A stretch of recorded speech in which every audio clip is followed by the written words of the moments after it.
Ce fameux mode veille, il nous sauve bien la vie, dans un monde où les consoles tournent encore sur des disques durs alors qu'on arrive quand même à la 3e décennie du 21e siècle. Il permet de rendre ces dernières un peu plus rapides au démarrage malgré ses composants un petit peu dépassés. Et c'est aussi le cas de pas mal de PC encore de nos jours par ailleurs, mais est-il vraiment sans conséquence? Et finalement, est-ce que les quelques secondes que l'on gagne au démarrage grâce à ce dernier ne font pas perdre des années d'espérance de vie à nos matériels préférés? Salut, c'est Léo de la chaîne TechMaker et aujourd'hui on va parler d'un mode que beaucoup de gens utilisent sans se poser trop de questions et parfois sans même le savoir, celui du mode veille. Et quand je dis sans le savoir, eh bien c'est tout simplement à cause de deux systèmes en particulier, celui des PC portables, que ce soit des MacBook ou des PC sous Windows, et celui de pas mal de consoles portables comme fixes en fait, comme par exemple la Nintendo Switch. Et oui, parce que pour cette dernière vous ne savez peut-être pas, mais vous ne la mettez presque jamais réellement hors tension, car ce fameux bouton Power juste au-dessus eh bien ne va faire que mettre votre console en mode veille, et ça beaucoup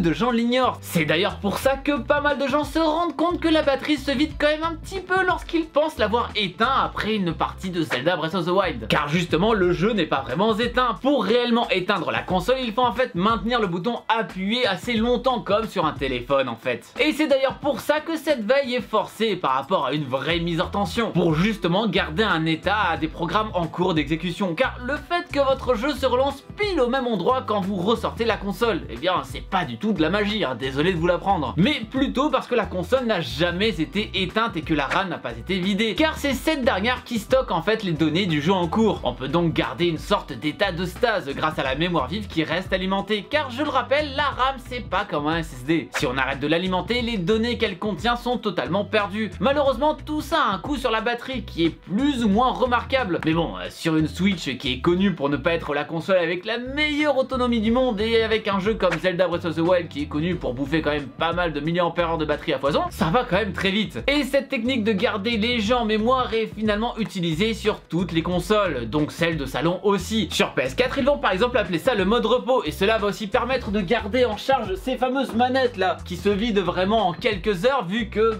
justement, il y a une énorme LED juste en dessous qu'on ne peut jamais éteindre. Mais aussi, c'est là en tant que cache-misère, pour ainsi rendre la console plus rapide sur ce faux démarrage. Car faut pas oublier qu'on est encore sur du bon 5400 tours minute des familles là-dessus. Ouais, ça fait mal de se dire qu'une console aussi récente a encore un vieux disque dur de ce style. Et oui, ok, tout le monde n'a pas une Nintendo Switch, ça je le sais bien. Par contre, il y a bien un objet que tout le monde a dans sa poche et qui est aussi ce fameux mode veille, celui-là. Bah ouais, un smartphone, quand vous appuyez sur le bouton latéral, il ne s'éteint pas et il se met tout simplement en veille. Ici, même principe, c'est pour garder un état actif sur les différentes applications utilisées, que ce soit de manière consciente ou en arrière-plan, car faut pas oublier le nombre gargantuesque d'applications qui tournent sur votre compagnon de poche. Et sans tout ce système là, eh bien vous pouvez dire adieu aux notifications, que ce soit vos mails, vos messages Facebook, vos DM Twitter ou encore celle de la sortie des nouvelles vidéos sur cette chaîne sur laquelle vous êtes bien évidemment abonné, sur laquelle vous avez bien évidemment activé la petite cloche. Et d'ailleurs, petit tips sur celui-là, mais vous pouvez changer facilement le temps avant mise en veille sur ce petit objet. Il suffit d'aller dans les paramètres de veille et voilà, rien de plus simple. Ça peut toujours être utile dans certains cas. Mais on voit déjà que même si on appelle cet état la veille, elle est finalement un peu éloignée de ce qu'on peut voir sur une console, parce que dans le cas d'un smartphone, on ne fait pas qu'alimenter les différents éléments pour pouvoir reprendre là où on en était. On a quand même pas mal de choses qui continuent de tourner et d'utiliser du temps processeur. Mais mettons les consoles et les smartphones de côté pour s'intéresser à des modes veille qu'on peut un petit peu plus personnaliser, celui des PC. Ouais, un PC Master Race même ici. Car en effet, il existe deux modes veille ici, le mode veille classique et le mode veille prolongé. Quelle est la différence du coup entre ces deux-là? Eh bien la réponse est en fait très simple et vous comprendrez avec ça alors pourquoi je dis que certains constructeurs de consoles font ce qu'ils font pour cacher le fait que leur stockage est lent. La veille, comme on l'a dit, consiste à garder la RAM alimentée afin de maintenir son état courant, de manière à pouvoir reprendre en un temps très faible. Mais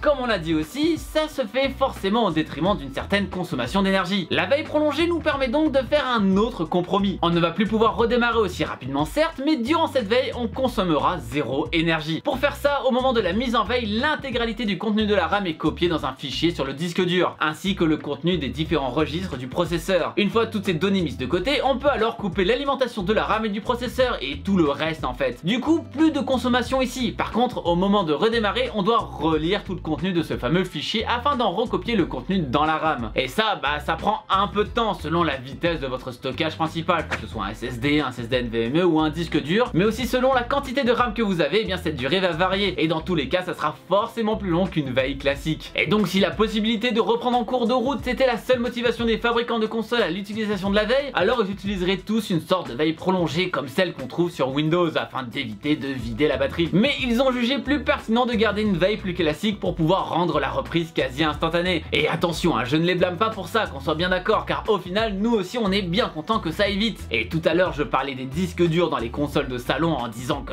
c'était lent et tout, mais d'un autre côté il faut dire que ça fait partie des choses qui font que ces consoles sont accessibles à ces prix là. Mais je pense qu'il serait quand même intéressant d'avoir la possibilité de mettre ces consoles en veille prolongée finalement, même si ça n'est pas du tout le comportement par défaut. D'ailleurs certains d'entre vous se posent peut-être alors une question: si mon disque dur est plein, est-ce que ça m'empêche d'utiliser la veille prolongée? Eh bien la réponse est en fait non, et non, ça ne va pas non plus supprimer vos fichiers pour faire de la place. En fait Windows a déjà automatiquement réservé de l'espace sur votre disque dur à l'aide d'un fichier nommé iberfile.sys qui fait en fait logiquement la même taille que votre RAM. Ça peut d'ailleurs être un peu embêtant pour ceux d'entre vous qui n'utilisent jamais la veille prolongée et qui sont un petit peu en galère de stockage. Mais rassurez-vous, parce que ce soir vous pourrez peut-être vous coucher avec 8 Go de plus sur votre super SSD, car il est en fait possible de désactiver cette option afin que le fichier soit supprimé et l'espace libéré. Il suffit de taper powercfg.exe-h off, tout ça dans la console de Windows et voilà. Bon, c'est bien gentil tous ces petits tutos que je vous donne, mais du coup si la veille permet de garder actives certaines applications ou de démarrer tout plus vite et de finalement nous faciliter la vie, pourquoi devrait-on continuer à éteindre nos appareils finalement? Eh bien vous doutez bien que tout ça ne vient pas sans contrepartie. Déjà comme on l'a vu, l'autonomie risque d'en prendre un petit coup quand même si votre appareil n'est pas branché sur secteur. Cela est néanmoins plus ou moins vrai en fonction de pas mal de paramètres. Déjà celui de la veille prolongée, car comme on a pu le voir, elle permettait d'éviter de consommer de l'énergie, mais aussi du système que vous utilisez. Ici je vais devoir faire un compliment à Apple, mais pour le coup leur tablette par exemple peut littéralement rester des mois en veille dans un placard sans que la batterie ne se vide, car c'est justement prévu pour ne devoir presque jamais la solliciter. Finalement c'est surtout là où ça va plus ou moins pêcher. Si vous êtes connecté sur un réseau, si vous faites des mises à jour ou si des applications vous font recevoir des notifications et du coup doivent faire tourner d'un service en arrière-plan, tout ça va peser dans la balance. Et ne pensez pas non plus que votre batterie ne se videra pas du tout si votre appareil est éteint, d'accord? Mais bon, là on parle de durée bien plus grande que celle qu'on pourrait avoir en veille. Genre ça se compte en mois plutôt qu'en jours, vous voyez le truc. Mais aussi il y a un certain souci de consommation électrique, et encore là on n'a pas une valeur unique. Dans le cas de la Switch par exemple, le site Les Numériques a mesuré une consommation de 7 watts en mode veille et d'en moyenne 19 watts en jeu. Autrement dit, elle consomme seulement 3 fois moins en veille qu'en jeu, ce qui me paraît juste aberrant. Pour comparer, un PC fixe classique va consommer une petite dizaine de watts en veille, voire moins, contre 300 ou 400 en jeu. La différence est quand même plus marquante. Et on remarque aussi que la Switch ne consomme pas beaucoup, voire moins qu'un PC fixe, et là aussi ça me paraît tendu. Peut-être que ces chiffres sur la Switch ont une grosse marge d'erreur, mais ce qui est sûr c'est que cette console consomme beaucoup. Et non seulement Nintendo est au courant, mais en plus ils savent comment régler ce problème, parce que la preuve, il y a une réédition de cette console qui sort le mois prochain et qui double carrément son autonomie avec exactement les mêmes composants. Au final, est-ce qu'il faut continuer à utiliser ce fameux mode veille? Eh bien pas forcément, parce que comme vous l'avez vu, au vu de votre matériel, il se peut que ce dernier ne vous serve quasiment à rien, si c'est surtout pour rendre le temps de démarrage plus rapide. Vu qu'en effet, si on prend le cas d'un PC de dernière génération, eh bien il peut booter en quelques secondes à l'aide d'un SSD NVMe. Il devient donc inutile de consommer du courant juste pour ça alors. Par contre, si effectivement vous voulez garder en mémoire ce que faisait votre ordinateur ou votre console avant que vous partiez,